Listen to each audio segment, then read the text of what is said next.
y es eso. Bien.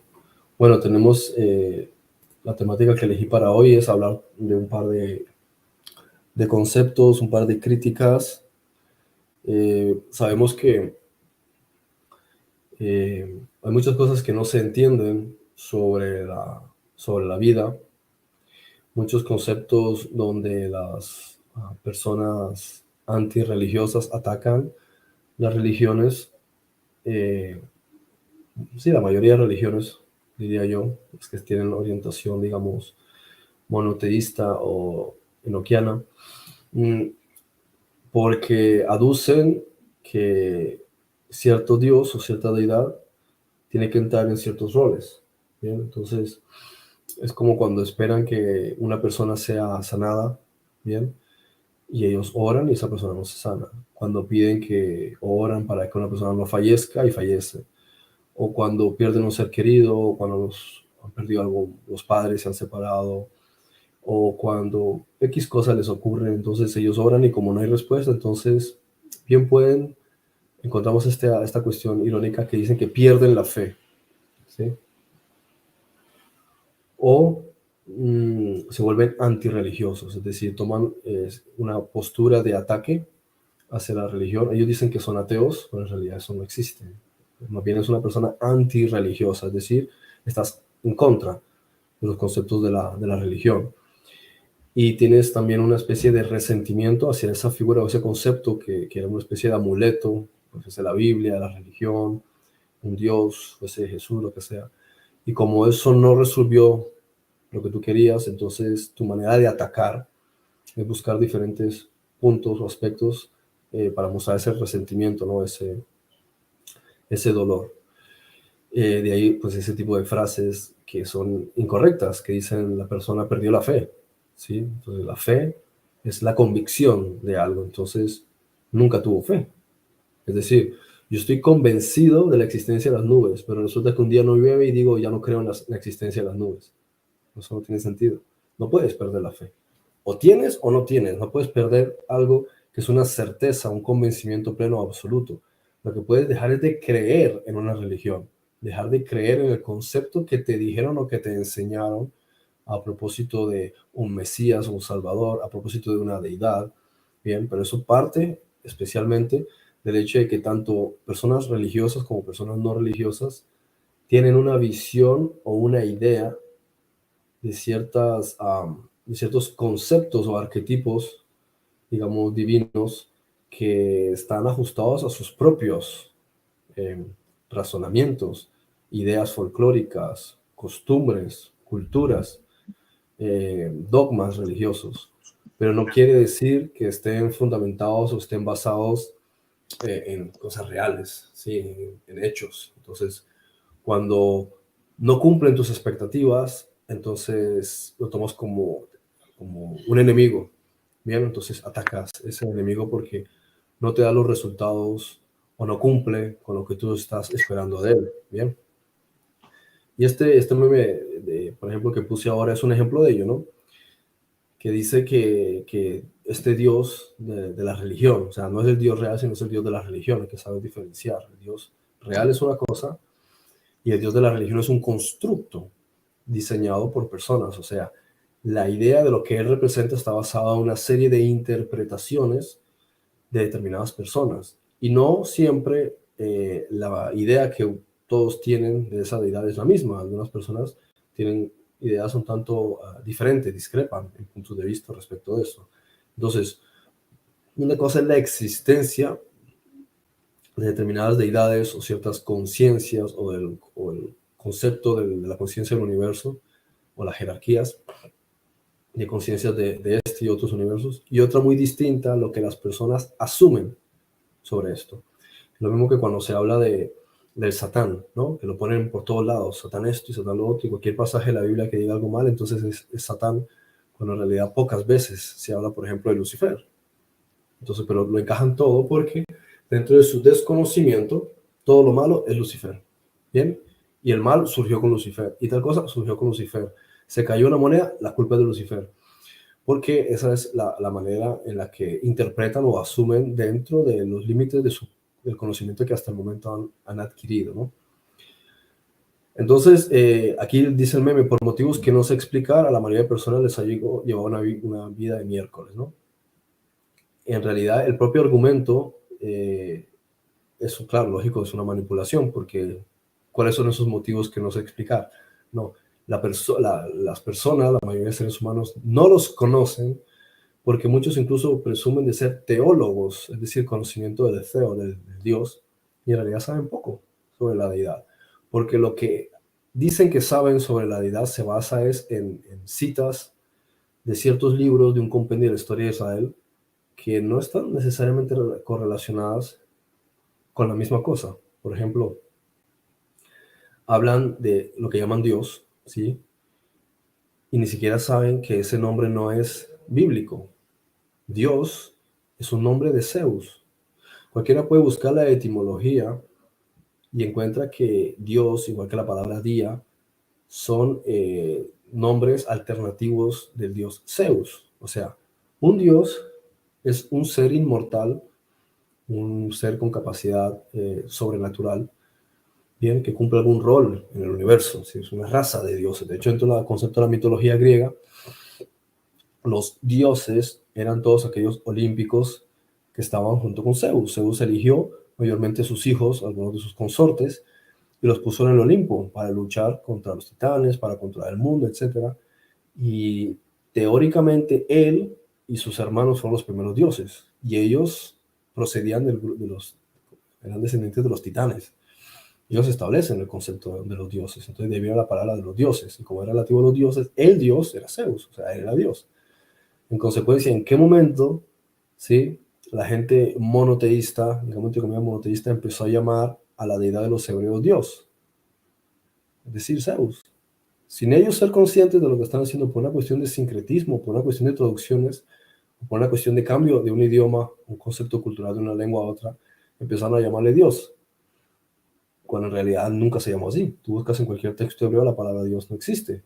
Siempre, o sea, le llamaban Yahweh, le llamaban Esheye, Ejeye, le llamaban El Shaddai, le llamaban El Alión, le llamaban Elohim, le llamaban Yahweh, le llamaban le podían Eloah. Es decir, había un montón de definiciones hebreas. La palabra Dios nunca existió, para empezar. O sea, ya es un error, ¿sí?, de base. Y luego tenemos pues muchísimos otras definiciones, como el hecho mismo de hablar de dioses. Y dice, no es que las culturas antiguas creían en dioses. ¿Cómo podían creer en dioses si no había un consenso sobre qué es el concepto de un dios? Los egipcios creían en los nethers, que eran seres sobrenaturales. El concepto de Dios se le agrega como seres de dioses, pero dioses era una raza. No necesariamente todos eran dioses. Lo mismo con los sumerios, los Anunnaki y todos estos seres, se les dice dioses, pero porque es una forma de distinguir respecto a los humanos y distinguir respecto a los demonios y distinguir respecto a los ángeles. Pero no necesariamente eran dioses, no necesariamente pertenecían a esa estirpe, no necesariamente están vinculados con Zeus. Y así sucesivamente muchos conceptos se utiliza Dios porque es la definición que existe en nuestro idioma. Y de ahí que en el hebreo la palabra Elohim se tradujese al español como Dios o dioses, cuando a lo mejor la palabra más adecuada sería poderosos. Y ahora tú puedes interpretar poderosos como tú quieras. Y lo mismo cuando habla de señores. Dicen Adonai, Señor. Pero ¿qué es un señor? Nosotros tenemos la palabra Señor, pero en inglés está Sir, un nombre distinguido, pero también está la palabra Lord. Entonces hay una gran diferencia. En español es Señor y Señor, no sabemos diferenciar entre Señor, Sir, con Señor, Lord. ¿Sí? O igual en hebreo, entre la pronunciación Adonai o Adoní. Adoní es sí, un señor, una persona. Y Adonai es el Señor, el superior. Entonces hay un montón de errores aquí también. Pero vamos a profundizar un poquito más. Si uno toma la literatura, no nos extendamos demasiado, digamos, vamos a coger solamente los libros del canon que llamamos la Biblia, ¿no? Solamente cogemos los que están ahí. Si tratan de sacar una interpretación sobre la deidad de los hebreos, en realidad no puedes sacar una interpretación única porque no encaja, ¿sí? De ahí que es lógico que haya tantos tantas críticas antirreligiosas en contra de la Biblia, porque lo que están buscando es atacar es a la religión, ¿no? Y en parte tienen razón por el hecho de que las interpretaciones de la religión que tratan de siempre de ajustar, cuando no saben algo, se lo inventan, ¿no? O tratan de ajustar para ver cómo hacen para que entre ahí, para que pueda haber una respuesta cuando en realidad no la hay. Quieren encontrar todas las respuestas en la Biblia, pero ahí no la hay, ¿sí? Es decir, asumir que todas las respuestas o que la verdad está en la Biblia es como decirle a la Iglesia Católica, ustedes tienen razón. Entonces, a partir de ahora, todos tenían que hacerse católicos. Pero si no son católicos, entonces, ¿por qué creen en la Biblia? La Biblia es un constructo hecho por la Iglesia Católica. Ella eligió 73 libros. Si ella lo eligió, y la gente cree en el canon de la Biblia, entonces cree en la legitimidad y el derecho y la autoridad de la Iglesia Católica y que ellos estaban inspirados por Dios o que ellos son una autoridad o que ellos son quienes tienen el poder de elegir cuál es la palabra de Dios. Entonces, si eso consideran, por tanto, háganse católicos. Pero si la gente no es católica y no cree en la Iglesia Católica, ¿por qué creen en el canon que establecieron ellos? Ellos son los primeros que se encargaron de quitar una cantidad enorme de libros que había, una cantidad enorme de frases y una cantidad enorme de palabras, incluso perseguir y atacar a todos los que conociesen o hablasen de la verdad. Pero la Biblia no son 73 libros de la Iglesia Católica o 63 de los protestantes. La verdad está codificada en muchísima literatura y en muchísimas experiencias sobrenaturales. Así que podemos coger algunas partes, perdón, de los libros que componen ese canon que hizo la Iglesia Católica. Y de ahí podemos ir a agarrar pasajes y podemos ir armando diferentes cosas, pero muchas de esas cosas no van a coincidir porque te dice, ni los cielos de los cielos me pueden contener, pero después dice, y él ha descendido y mora en el hombre. Entonces, a ver si vamos a encajar la cosa. Ni siquiera los cielos más grandes pueden contenerle, pero sí lo puede encajar en un templo, o puede estar en una persona, o puede estar entre nosotros, o puede estar en una iglesia. Eso no tiene sentido.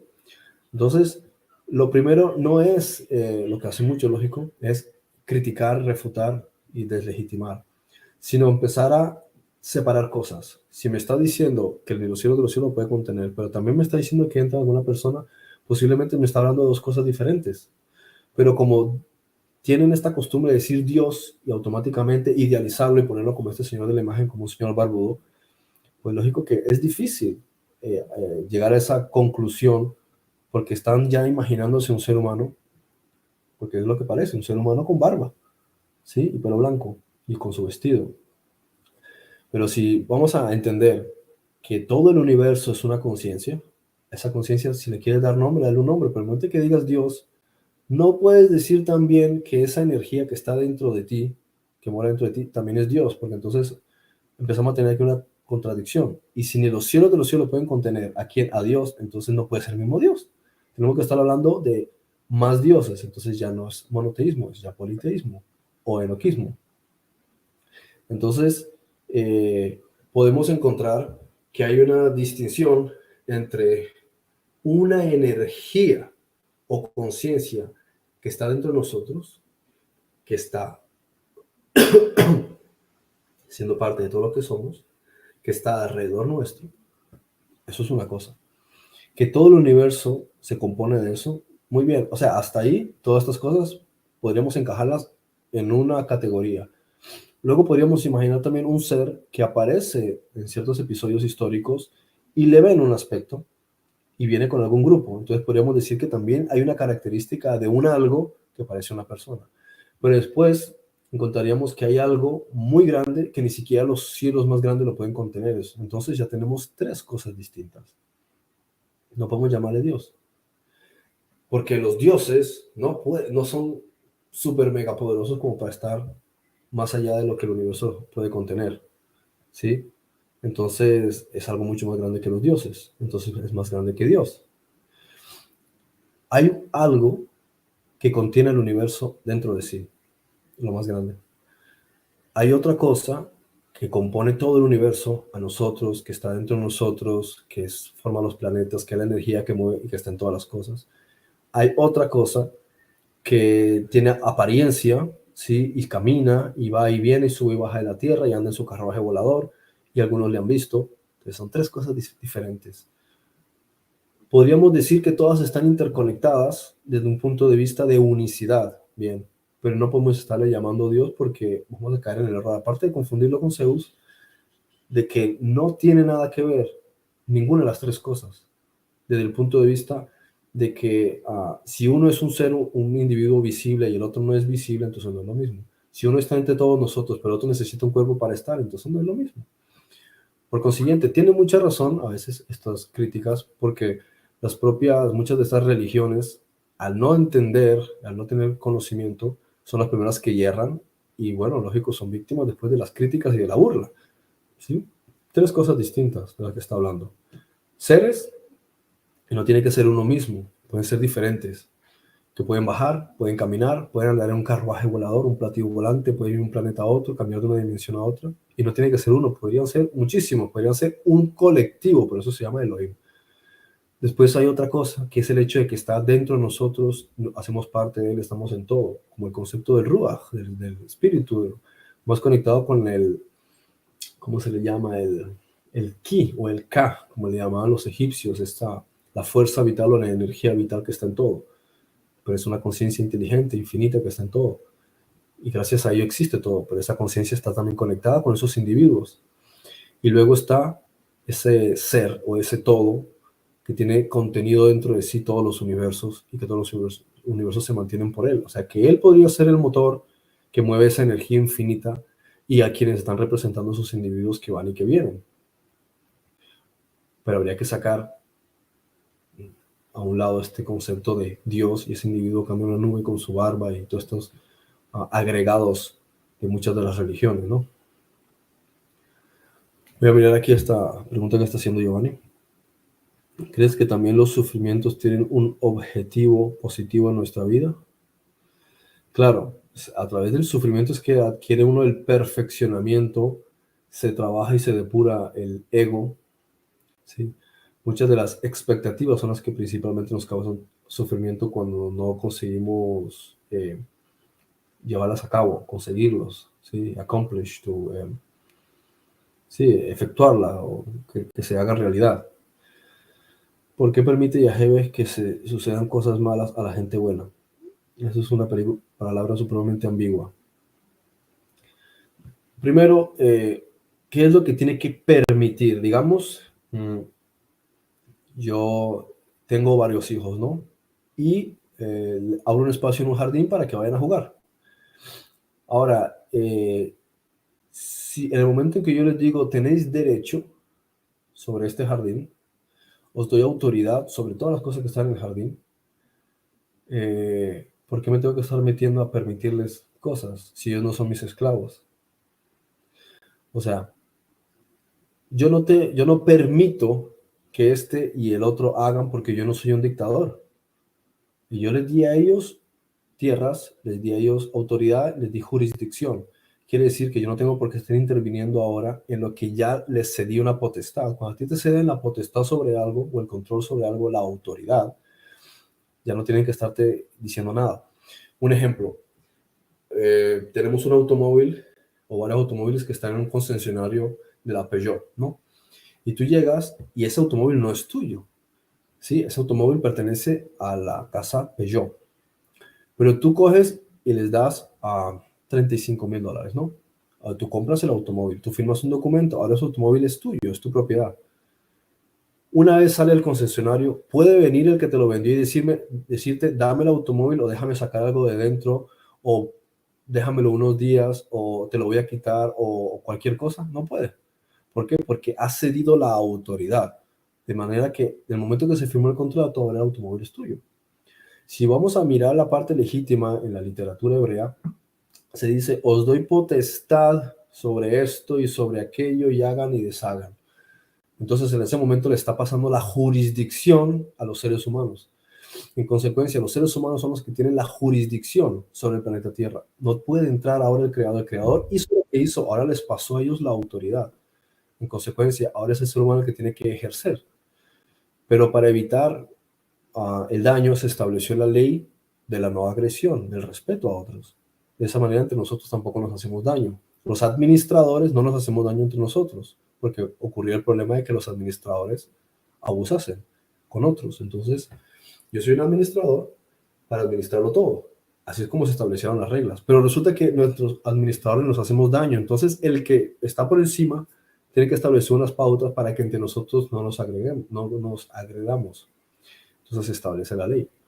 Por tanto, si las cosas ya están establecidas, nosotros somos los encargados de administrarlas y entre nosotros tenemos leyes para no agredirnos, ¿por qué va a entrar un tercero, sea nuestro padre o el abuelo o quien sea, a decirnos no puedes hacer esto o no te lo permito? No puede hacer eso, porque tú no eres un niño, tú en el momento en que tienes la mayoría de edad, por eso dice, y dejará el padre, el hombre a su padre y a su madre, se unirá a su mujer, a la tienda aparte.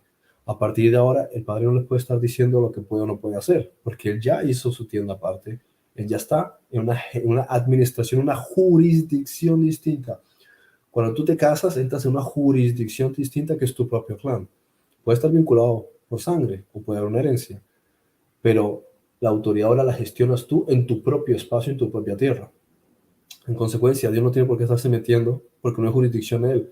Ya estableció las leyes para el universo y ya estableció las leyes entre nosotros. Entonces lo que habría que pensar es, si todo es perfecto y armónico, ¿qué estamos haciendo nosotros que está causando desarmonía? Porque, o sea, cuando el plan se le entregó al ser humano, era perfecto, todo estaba bien organizado. ¿Por qué de repente empiezan a haber problemas? Que decimos que hay gente que muere prematuramente, porque hay asesinatos, porque hay enfermedades. Eso no era el plan, eso no tiene nada que ver con él. Es algo que estamos haciendo nosotros que está generando un problema. Él ya no se puede meter porque la gestión nos la dio a nosotros, la administración, la autoridad. Entonces la cosa aquí cambia. ¿Bien? Entonces cada persona más bien tendría que ver qué es lo que le está ocurriendo y hacer introspección y pedir ayuda para tener visualización o comprensión de qué está haciendo, lo cual está causando un mal, cuando originalmente dentro del plan no existía ningún problema. Yo te doy a ti un automóvil, el automóvil está perfecto, pero de repente vienes a los 2 días y me dices, es que está fallando un intermitente o está fallando el freno de mano. Y dice, no, no, no. Cuando el vehículo salió de la, de la casa Peugeot, estaba perfecto. Hay un documento y se hizo un, ¿cómo se dice? Un estudio, bueno, hay una revisión técnica que se hace y el automóvil está perfecto. No puede haber ningún fallo. Todo se ha constatado en los estudios que se han hecho, el automóvil está bien. Entonces, si tú dices que a los 2 días está dando un fallo, es que a lo mejor a ti te ha ocurrido algo con el automóvil, pero la culpa no es mía.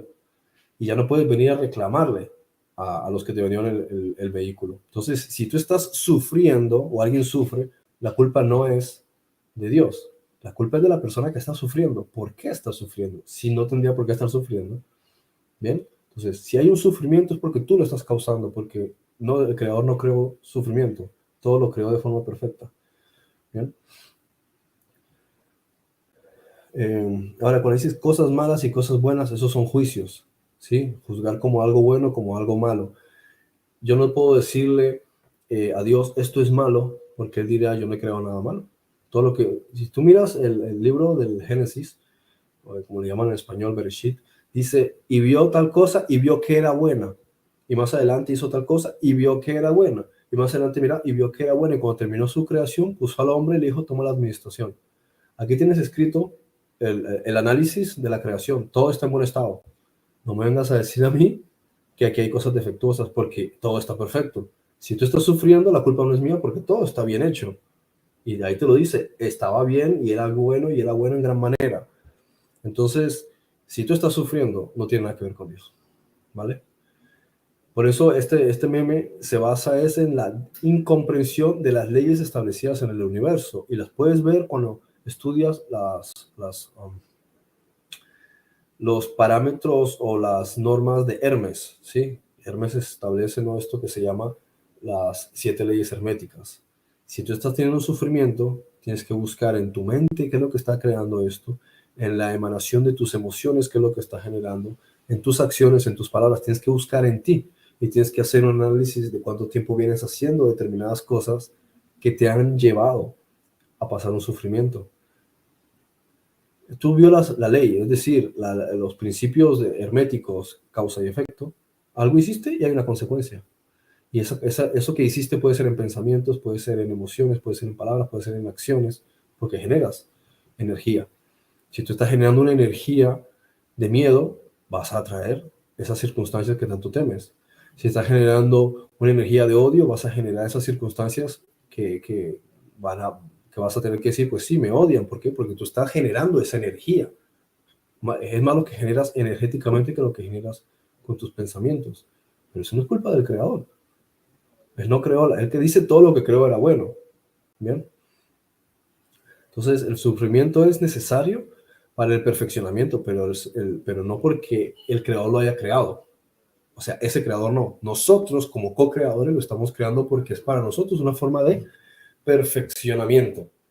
¿Vale? Es un proceso de perfeccionamiento a través de las experiencias que vamos viviendo. Si todo fuese hermoso y feliz y demás, no pasaremos por ciertas circunstancias que nos obligan a depurarnos y a llevar una transformación interior. Y es, por ejemplo, lo mismo decir gente buena, no hay nadie bueno. O simplemente hay gente. No hay gente ni mala ni hay gente buena, igual que no hay errores. Simplemente hay experiencias, hay cosas que haces. Es una emanación de energía permanente. Tú puedes decir, he generado una energía negativa porque lo que he recibido en consecuencia no me ha gustado. Entonces lo llamamos malo. Pero yo lo he llamado malo. Pero la energía no tiene un nombre. Es que la energía es mala o la energía es buena. No, la energía simplemente es energía. ¿El magnetismo es malo o es bueno? No, no es malo ni bueno. Simplemente es magnetismo.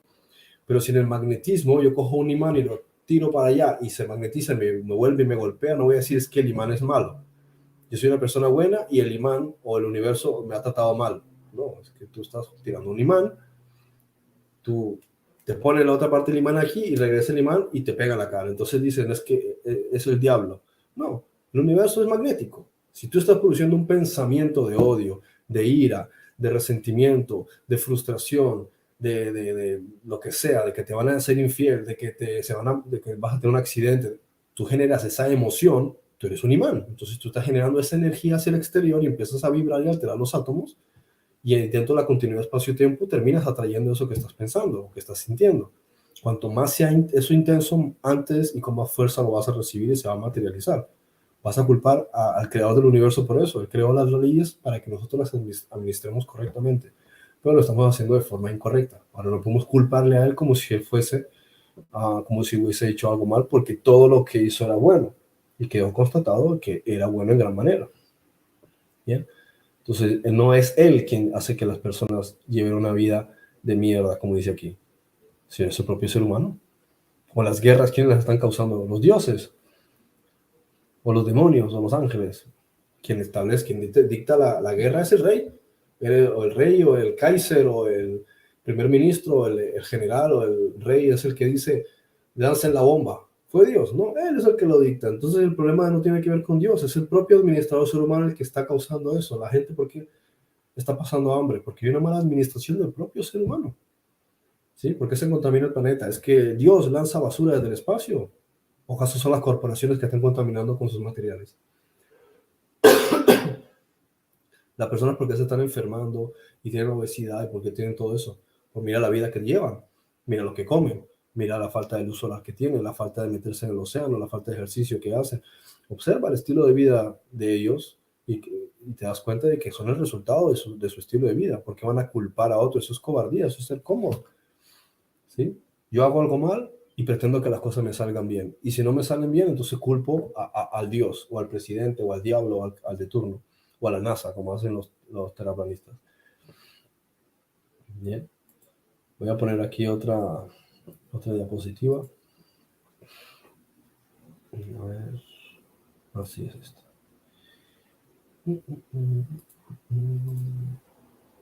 ¿Dónde se fue?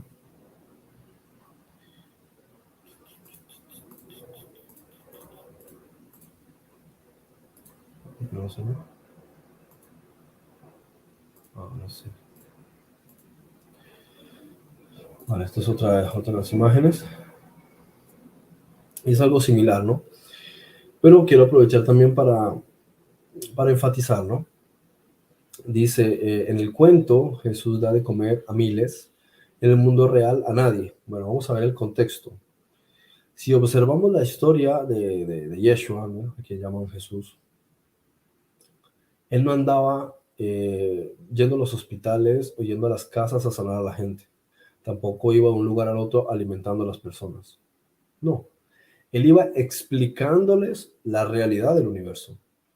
Por una vez tú entiendes la realidad del universo, de las leyes del universo, de quién eres, pones eso en práctica y entonces empiezas a vivir de una manera determinada y se va quedando atrás todo el sufrimiento. Porque como ya entiendes esto, no vas a hacer aquello, no va a haber sufrimiento. Como ya entiendes esto, vas a hacer aquello y vas a avanzar hacia la felicidad. Para no estar encerrándose en tantas cosas, vamos a la raíz del problema. Darte de comer en un momento no va a solucionar tus problemas. Un ejemplo, ¿no? Digamos, yo voy a África, ¿no?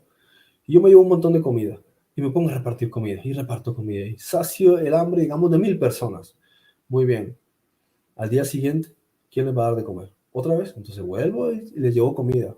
Desayuno, almuerzo, cena. Al día siguiente, desayuno, almuerzo y cena. Al día siguiente, desayuno, así. ¿Durante cuánto tiempo voy a estar haciendo eso? Si voy a dedicarme solamente a viajar por toda África, no voy a poder hacer eso. Bien, desayuno, almuerzo y cena. Más bien tengo que explicarles a ellos cómo gestionar las cosas para poder alimentarse ellos mismos, ¿no? Lo mismo aquí. Hay personas que están enfermas, ¿no? Entonces, digamos que yo quiero sanarlos. Voy a poderlos sanar a todos. Digamos que los puedo sanar a todos, bien. Significa que va a dejar de existir la enfermedad. Voy a tener que estar al día siguiente. Al final es todo el rato teniendo que alimentar a la gente y todo el rato teniendo que sanarlos. Pero hay que pensar, ¿por qué no vamos a la raíz del problema? ¿Por qué hay hambre? ¿Y por qué hay enfermedad? Porque es como tratar de poner un parche, ¿sí? Entonces tienes una herida, entonces yo lo que hago, en vez de curarte la herida, lo que hago es coger un trapo y empezar a limpiarte la sangre que se te está chorreando y la que se cayó al suelo, tratando de solucionar el problema. El problema no lo vas a solucionar ahí, tienes que taponar la herida, tienes que hacer un torniquete, frenar la hemorragia. Lo mismo aquí. No se trata de alimentar a la gente, no se trata de sanar a la gente, se trata de entender cuál es la raíz del problema, porque si no, tú les das de comer hoy o lo vas a sanar hoy y mañana no te vas a enfermar ni mañana te van a tener hambre. No vas a solucionar absolutamente nada con eso. Y la vida del hombre consiste desde las eras primigenias en la búsqueda de la alimentación. ¿Qué es lo que el cazador hacía desde el principio o el recolector? Se levantaba por la mañana y iba a buscar comida. No se ponía a jugar con la consola o irse a nadar. No se ponía a ir a jugar con las mascotas y con los hijos. Era lo primero es decir, hay que cazar para sobrevivir, o hay que recolectar para sobrevivir, o hay que sembrar, ¿sí?, para en su momento cosechar. Entonces, todo se trata, la lucha del hombre parte primeramente de la alimentación, que es también un símbolo de que lo primero tiene que ser nuestra alimentación intelectual. De manera que esa es la lucha del hombre. Entonces, si hay circunstancias donde hay gente pasando hambre, hay que ver cuál es la raíz del problema. Si sea que hablemos de Latinoamérica, que hablemos de África, de los países musulmanes, lo que sea, hay que ver cuál es la raíz del problema. Primero, ¿qué tiene que ver conmigo? Bien, todo lo que está, como decía Salomón, lo que está a tu alcance, hazlo. Pero si hay algo que no está a mi alcance, ¿de qué sirve que yo me amargue? ¿Soy yo el que está pasando hambre? ¿Soy yo el que está enfermo? Entonces, primero, mira la paja que tienes en tu propio ojo o la viga que tienes en tu propio ojo antes de opinar o tratar de opinar sobre otros, antes de pretender salvar y ayudar a otros, sirve superhéroe, a alguien que está en otro continente, a saber qué circunstancias, primero soluciona tus propios asuntos. ¿Eres ya feliz? ¿Tienes ya prosperidad? ¿Eres sano? Eso es como algunas personas que dicen ser acreditados en temas de salud y están más obesos que personas que no saben nada de temas de salud, presuntamente. O sea, saben mucho de medicina, pero no saben de salud. Están supremamente enfermos. Bien, entonces, ¿cómo van a darle consejo a otra persona sobre temas de salud cuando ellos mismos tienen problemas de obesidad o tienen problemas en los huesos o tienen un montón de problemas? Entonces, en realidad no saben. Por tanto, primero que se aplique, como dice el refrán, médico, cúrate a ti mismo. Si tú eres algo, demuéstralo aplicándotelo primero para ti. ¿Qué te importa si hay gente en el otro extremo del planeta que está pasando hambre, ¿sí?, o está enferma? Cuando tú tienes que preocuparte también por tu propia alimentación y tú tienes que preocuparte por tu propia salud. Y antes de pensar en que voy a tratar de ayudar a alguien que vive a 10.000 kilómetros de aquí, a 10 metros tienes una persona tirada en la calle. Si no lo ayudas a él, ¿qué estás tratando de ser? Hacerte el bueno, en realidad es hipocresía. Tratar de salvar a alguien que está por allá o opinar, perdón, de lo que está ocurriendo a miles de kilómetros en un contexto que yo no conozco y que no entiendo, cuando aquí al lado mío no me preocupo por ayudar a las personas que más cerca tengo. No me preocupo por mis padres, no me preocupo por mis hermanos, no me preocupo por mi pareja, ni por mis hijos, ni por mi vecino. Entonces, si no me preocupo ni siquiera por mis amigos, ¿por qué ser hipócrita venir a opinar, ¿sí?, de lo que pasa por allá, en otros lugares, donde sus contextos son distintos? ¿Cuántas encarnaciones habrán pasado para llegar a esa circunstancia? ¿Sí? Para que tú nazcas en un África actual, en unas circunstancias de pobreza, ¿qué hiciste en una vida anterior para llegar a ese lugar? Entonces, decir que hay algo que está errado es como escupirle al creador y decirle, tú no sabes lo que estás haciendo. Pero como todo lo que hizo es bueno, hay una razón por la cual las personas se enferman, hay una razón por la cual mueren prematuramente, hay una razón por la cual pasan hambre, hay una razón por la cual pasan pobreza. Y todo está perfectamente diseñado. Algo hiciste, algo ocurre. Causa y efecto. No tienes que meter al creador y tampoco tienes que pretender cambiar el mundo, sino empezar a cambiar tú, tu propia vida. Porque lo que cada quien está viviendo es la experiencia de cada quien. Distinto es que esté dentro de tu rango de acción y tú puedas hacer algo y no hagas nada. Eso es diferente.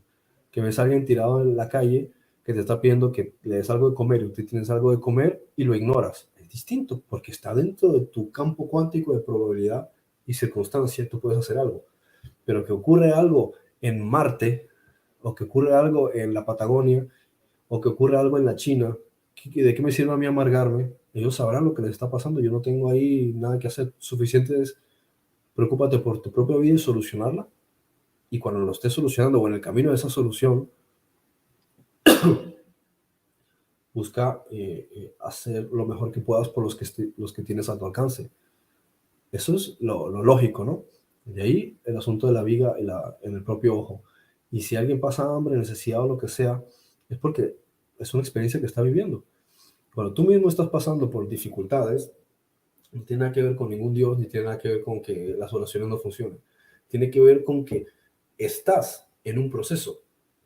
Y en un proceso en el que tienes que cambiar tu forma de pensar, tienes que cambiar, tienes que reeducarte, porque si no te reeducas, no va a cambiar lo que hay en tu subconsciente. Si no cambia lo que hay en tu subconsciente, no va a cambiar la forma en la que tú sientes. Si cambia lo que tú sientes, esa energía va a cambiar las circunstancias. Entonces, en ese proceso, que tú transformes a tu ser con conocimientos adecuados, que hagas disciplinas para controlar tu mente y lo que dimana de tus pensamientos.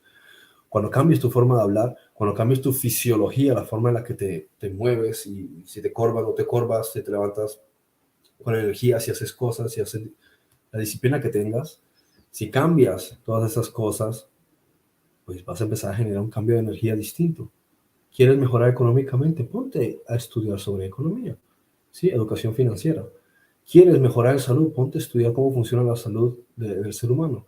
¿Quieres? O sea, ¿qué es lo que quieres? Si lo que tú quieras, créalo dentro de ti, ve construyéndolo y vas a ver cómo progresivamente, a medida que va pasando el tiempo, te vas acoplando con aquello en donde tú vas creando y vas evolucionando. Entonces, todas las cosas son etapas necesarias.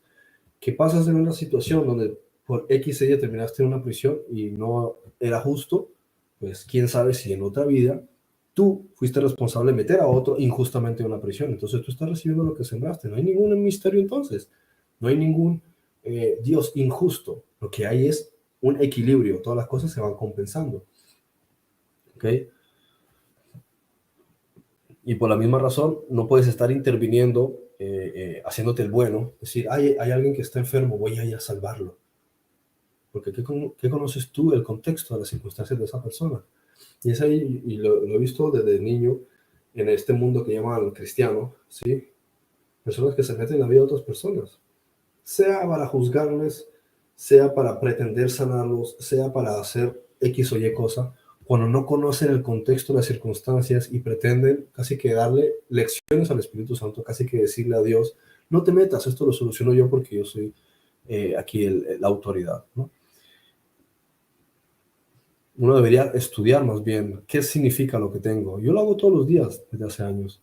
Es decir, te pasa X cosa, sientes tal cosa, los sueños que tienes, algún malestar que te cause, eventos que te ponen alrededor, toma nota de todo lo que está pasando, analízalo, pide iluminación, porque tu propio ser, junto con el Espíritu Santo, te están dando información para que tú interpretes y entiendas todo el contexto de lo que te ocurre a ti, y en eso vas creciendo.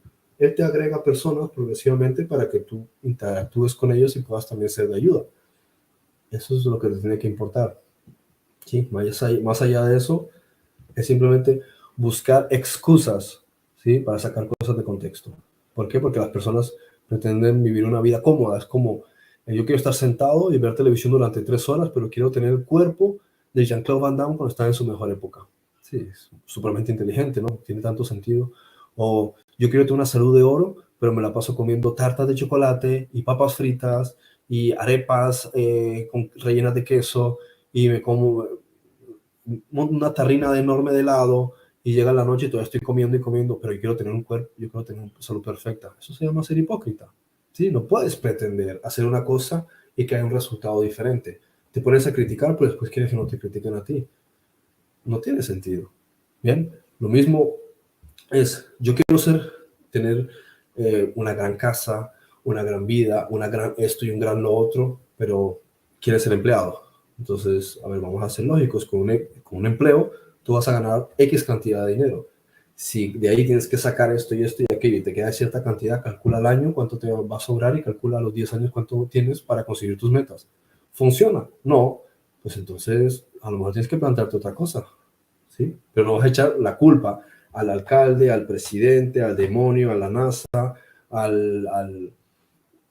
Dios, o a Jesucristo, o al pastor de la iglesia, a donde vas, o a fulanito, cuando en realidad ellos qué tienen que ver contigo si a ti no te obligaron a coger ese empleo. Analiza el empleo y mira a ver si te sirve y encaja para lo que tú quieres conseguir. Porque el que eligió el empleo eras tú. Es tan simple como eso. Tú eliges qué tipo de vida quieres. Bien.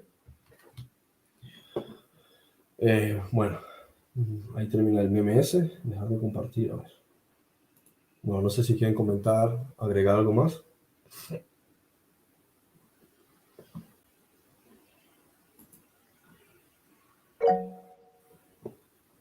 Sí. ¿Qué quieres Como preguntar, dice yo? usted, sí, como dice usted, Massa, nosotros no tenemos que hacer el trabajo del Espíritu Santo. Hay gente que, hablándolo así en las religiones, ¿verdad? Como hablando así sobre los ministerios de prosperidad que quieren decir, usted tiene que como mandarle a Dios para que a usted le vengan bendiciones y cosas así, ¿verdad? Pues decirle al Espíritu Santo que le tiene que dar tanto diezmo para que le venga tantas cosas. Es como diciendo que uno le tiene que reclamar a Dios para que le dé a uno. Es como, digamos, uno tiene un hijo y el berrinche que le hace por un juguete, usted lo tiene que dar porque lo tiene que dar, digamos así.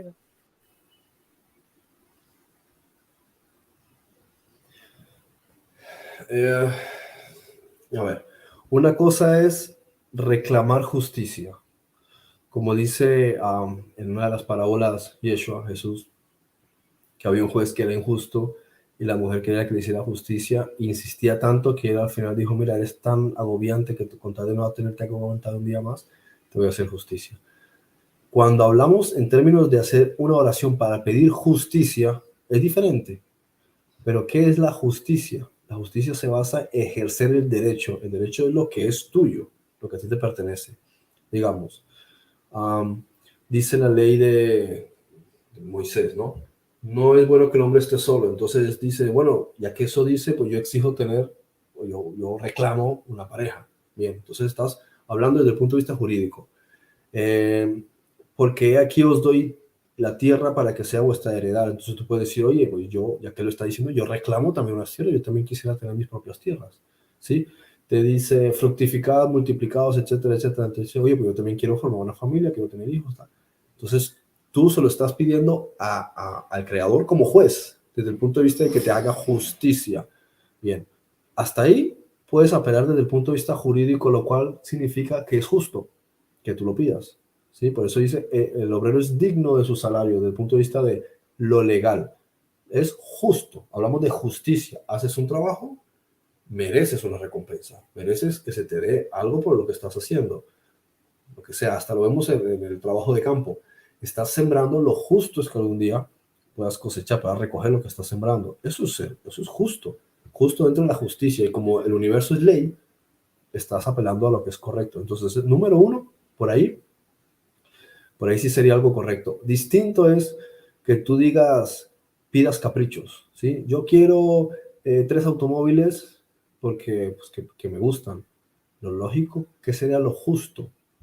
¿Por qué te tienen que estar dando un automóvil a santo de qué? Eres una persona para que necesitas 3 automóviles. ¿Quieres un automóvil? Haz lo que haga falta para conseguir un automóvil. ¿Quieres 3?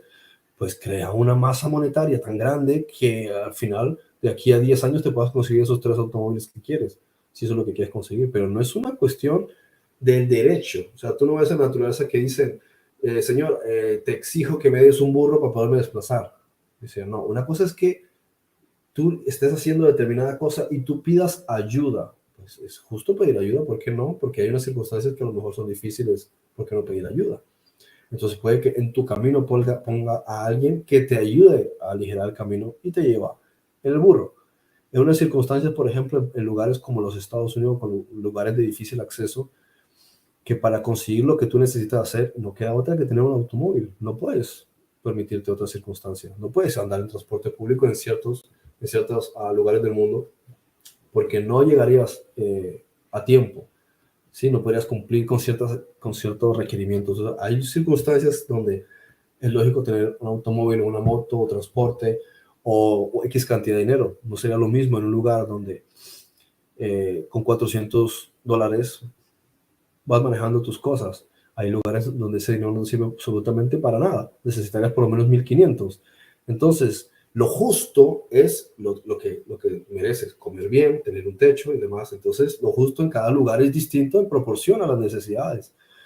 Eso es hablar de lo justo. Ya cuando hablas de caprichos, pues el capricho sería, el juez diría, yo no estoy para cumplir caprichos. Yo te puedo hacer un favor en una circunstancia determinada. Te puedo ayudar, lógico, en una circunstancia que lo amerita. Pero como juez, lo que tiene que ver conmigo es lo que tiene que ver con el derecho, con lo que es justicia, no caprichos. Entonces ahí viene mi hija y me dice, papá, quiero tantos juguetes de tal cosa. Eso no es nada que tenga que ver con derecho. Yo lo hago si yo quiero hacerlo. ¿Sí? Pero no es que sea algo que exige. Ella, ¿qué sería lo que sí puede exigir? Alimento, techo, atención, tiempo. Esas sí son cosas que tienen que ver con el derecho. Pero decir, llévame a Disney World porque me apetece para mi cumpleaños, pues diría, déjame ver. Sí, pero no es algo que tiene que ver con el derecho, es un capricho y ya veré cómo se gestiona o no. Entonces hay que saber diferenciar entre cuando tú pides algo que tiene que ver con justicia y cuando pides algo que es un capricho. De hecho, muchos caprichos no es que sean malos, pero ¿qué tiene que ver el creador ahí? Consíguelos tú, no se lo tienes que pedir a él. ¿Sí? Ahora, el hecho de pedir justicia no significa que la justicia va a responder ya. La justicia toma su tiempo. Y no porque en términos del creador él se vea imposibilitado por algo, sino porque para llegar de un punto A a un punto B, el obstáculo es principalmente tú. O sea, digamos que algo que estás pidiendo, pues que sea justo. El asunto es que tú mismo estás saboteando recibir eso que es justo. Entonces, antes que poder darte lo que te quiere dar por una vía que sería fácil, tiene que trabajar es contigo. Entonces, tiene que generar una serie de circunstancias para que tú finalmente estés transformado para dejar de sabotear eso que debe ir para ti y para atraerlo como debería ser. En consecuencia, no tiene que ver con él, ni tiene que ver con el universo o porque no le sea posible hacer las cosas. El asunto es que el milagro tiene que ver con tu cambio interior. ¿Bien? Y a veces hay cosas que no recibimos no porque porque no las merezcamos, sino porque nosotros somos las que las estamos alejando por causa de nuestros paradigmas, formas de pensar, creencias. Obstaculizamos la mayoría de veces nosotros con todo lo que pensamos. Entonces el problema es nuevamente nosotros. Por tanto, las oraciones deberían tener más que ver con la transformación interior más que pretender conseguir cosas en el exterior. Porque las cosas del exterior no son otra cosa sino el reflejo de lo que hay en el interior. Cuando tú cambias, cuando tú evolucionas, Entonces toda tu vida cambia y evoluciona. A ver, entonces hay que aceptar el sufrimiento y así será más fácil sobrellevar las cosas. No es esa, o sea, no se trata de eso. A ver, ¿qué es el sufrimiento? Hay que entender qué es el sufrimiento. Si yo entiendo que yo estoy pasando por algo porque yo lo he atraído, lo primero que ocurre es, primero tiene que haber una comprensión, ¿sí? Yo comprendo que esto está pasando porque yo lo estoy creando. Comprensión, número uno. Entendimiento. Número dos, viene la aceptación. Es decir, esto lo he creado yo, o sea, lo acepto, lo reconozco, claro, es un problema mío, muy bien. Ahora viene el análisis. Bien, voy a analizar todo el concepto de qué se trata, cuál es el problema, cuáles son sus aristas, cómo se puede solucionar. Bien, entonces estás en ese proceso de analizar de lo que se trata y qué medidas vas a tomar para solucionarlo. Regodearte en el sufrimiento, es que me lo merezco porque el karma no, sí, no lleva a ningún lado. Simplemente es, entiendo, ok, esto es lo que está pasando. No puedes ocultar la realidad. Si no, no está pasando, no, sí está pasando. Bien, vamos a aceptar que está pasando, vamos a entender de qué se trata, ¿sí? Y vamos a buscar la solución. Entonces empieza a poner en práctica todas esas diferentes disciplinas. Diferentes disciplinas que pongas en práctica también van a tener que ver mucho con el cambio en tu propio ser interior. Sin el cambio en el ser interior, no, el cambio en el exterior. Puedes practicar muchas cosas, pero si tú como ser no cambias, estás es como tratando de darle patadas a las olas del mar en la orilla de la playa. No vas a llegar a ningún lado con eso. Sí, va a ser un gasto enorme de energía. Aunque puede que algunas cosas las consigas ir modificando por causa de la disciplina, pero vas a conseguir mucho más cuando tú cambies en tu ser interior. Bueno, una última cosa que quieran comentar o que quieran agregar.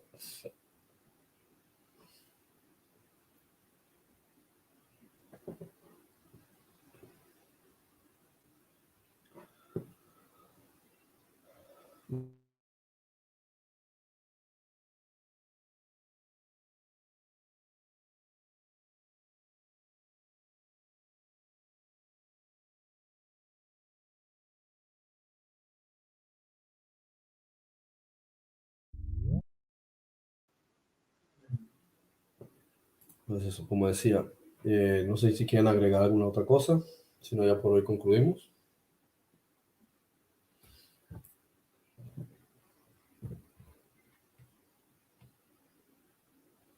Bueno, pues nada, caballeros, seguimos en contacto. Gracias por la participación. Y bueno, les voy comentando a ver qué tema vamos a ir desarrollando la próxima semana. ¿De acuerdo? Bueno, Más a- listo. Que esté muy bien. Bendiciones.